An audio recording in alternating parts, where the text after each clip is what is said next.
somewhere beneath the rolling hills of Poland, in the darkness of a forgotten railway tunnel, lies a fortune so vast it could change the destiny of whoever finds it.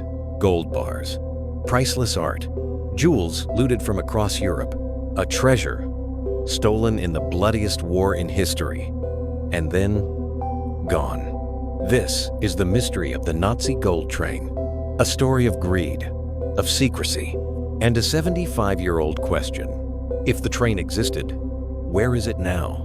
Let us go back to the final months of the Second World War. It was early 1945. The Third Reich was crumbling. Hitler's grand empire was nothing more than smoking ruins. From the west, Allied forces pushed deeper into German-held territory. From the east, the Soviet Red Army swept through Poland, unstoppable and merciless. Berlin was days, maybe weeks, from falling, and the Nazi leadership knew their time was almost up. But there was one final mission to complete. Not a military strike, not a desperate last stand, something far more personal. During the war, the Nazis had stolen unimaginable wealth from the countries they conquered. Entire museums were stripped bare, priceless paintings torn from walls, ancient artifacts boxed up and shipped away. Banks were emptied. Gold reserves were seized. Families were ordered to hand over jewels, coins, and heirlooms, or face execution. It was plunder on a scale the world had never seen. And as the Reich faced certain defeat, these treasures had to be hidden. Hidden from the Allies, hidden from the Soviets, hidden from history itself. According to accounts, one such treasure was loaded onto a train in the city of Breslau today, called Rakowa, in modern Poland. The train was no ordinary freight. It was said to be over 100 meters long, dozens of wagons, each one sealed tight. Inside were crates filled with gold bars, artworks looted from Poland, France, and beyond, chests of rare coins, jewelry taken from private collections, and from victims of the Holocaust. And here's where the story grows even darker. Whispers claimed the train also carried secret Nazi documents, papers that could reveal spies, collaborators, and bank accounts scattered across the world. Some even say there were weapons on board, as if this train wasn't just hiding treasure, but preparing for something more. It departed late at night. Witnesses remembered the rhythmic chug of its engine, the clouds of steam hissing into the cold air, and the shadows of armed SS guards watching from every corner. One railway worker later recalled, "They told us to turn away, not to look. If we did, they would shoot." The train's destination was never confirmed. Some believed it was heading toward the Owl Mountains, a remote region of dense forest and jagged peaks in Lower Silesia. Beneath those mountains lay one of the most mysterious construction projects of the war, Operation Riese. Riese meaning giant in German. The Nazis had been building massive underground complexes there since 1943. These tunnels carved through solid rock were meant to be fortresses, weapons factories, and perhaps even underground cities for Nazi leadership. The work was brutal. Thousands of prisoners from concentration camps labored in the freezing dark, armed only with pickaxes and shovels. Many died from exhaustion, others from deliberate neglect. The tunnels remain to this day, cold, silent, some stretching for kilometers, their true purpose still unknown. And so the theory formed. The gold train was sent there, hidden deep inside the mountain network. The entrance sealed with explosives, forever lost. But if that's true, why has it never been found? For decades, the story of the gold train was passed down in whispers.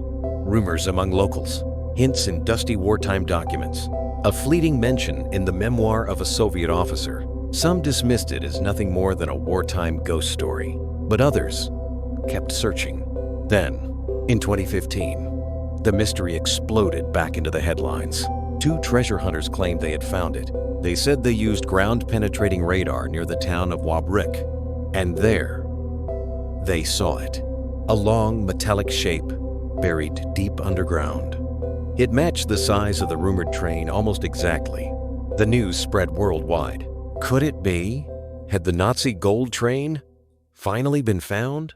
The Polish government took the claim seriously. They secured the site. Officials warned of possible explosives still buried with the train. Excavation crews were brought in. Cameras from across the globe focused on the dig. Weeks passed. Excitement turned to tension. And then, disappointment.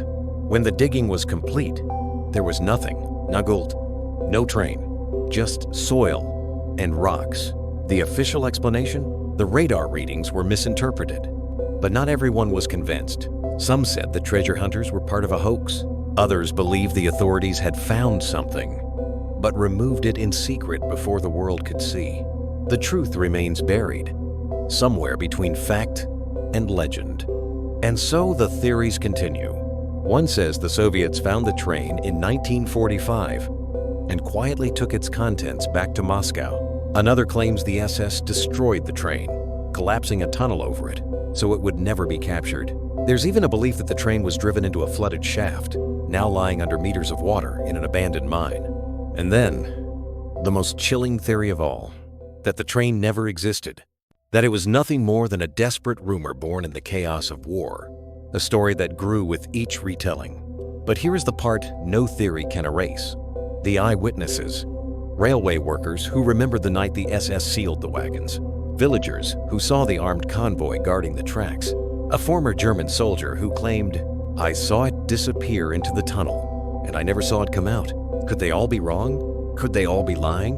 Every year, new clues surface.